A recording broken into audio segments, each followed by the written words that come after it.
అన్ని వర్గాలకి చుక్కలు చూపిస్తున్నాడు. ఇచ్చిన హామీ ఒకటి నెరవేర్చలే, పైగా దాంట్లో నుంచి తప్పించుకోవడం కొరకు కొద్ది రోజులేమో కేసుల డ్రామాలు ఆడిండు.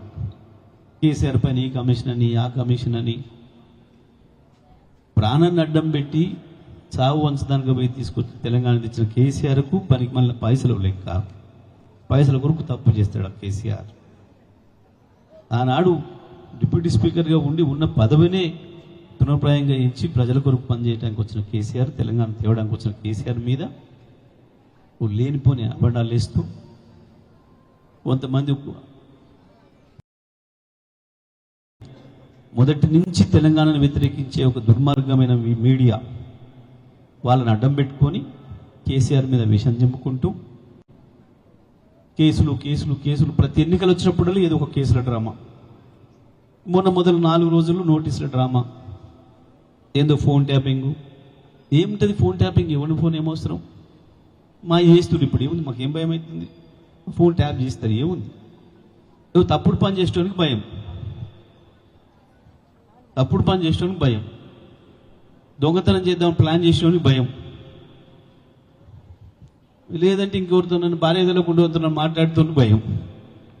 గందుకు భయపడాలి వాళ్ళు. ఫోన్ ట్యాపింగ్ అంటే ఎందుకు భయపడాలి? ఎందుకు ట్యాప్ చేసిండ్రు? మాది కేసీఆర్కి ఈ బూత్ నాయకుల ఫోన్లు వినాల్సిన అక్కడ ఉందా? కేసీఆర్కు ఉన్న ప్రజాదరణ ముందు ఈ పనికిమాలిన ఫోన్లు వినాలన్నా అవసరమా? ఓ పనికిమాలిన పెట్టి 4 రోజులు డ్రామా చేసిండ్రు. ఓట్లేసిన పాపానికి మొత్తం నాశనం చేసిండ్రు రాష్ట్రాన్ని. ఇక ఈ వారం నుంచి ఏమైంది? ఏం లేదు. ప్రజలలో ఈ విషయాలు చర్చకు రావద్దు అంటే ఏం చేయాలి? ఏదో మార్చాలి, రూట్ మార్చాలి. బూతులు ఎత్తుకున్నాడు.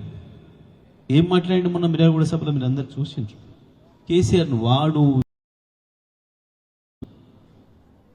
అదొక ముఖ్యమంత్రి స్థాయిలో ఉన్నోడు ఒక మాజీ ముఖ్యమంత్రిని మాట్లాడే మాటలేనా? పరిస్థితులలో వచ్చిన ఈ ఎన్నికల్లో మరి విఘ్నులైన పట్టణ ప్రజలు తప్పకుండా ఆలోచన చేసి కేసీఆర్కు మద్దతు ఇవ్వాలి, కారు గుర్తును గెలిపించుకోవాలి అన్ని వార్డులలో కూడా.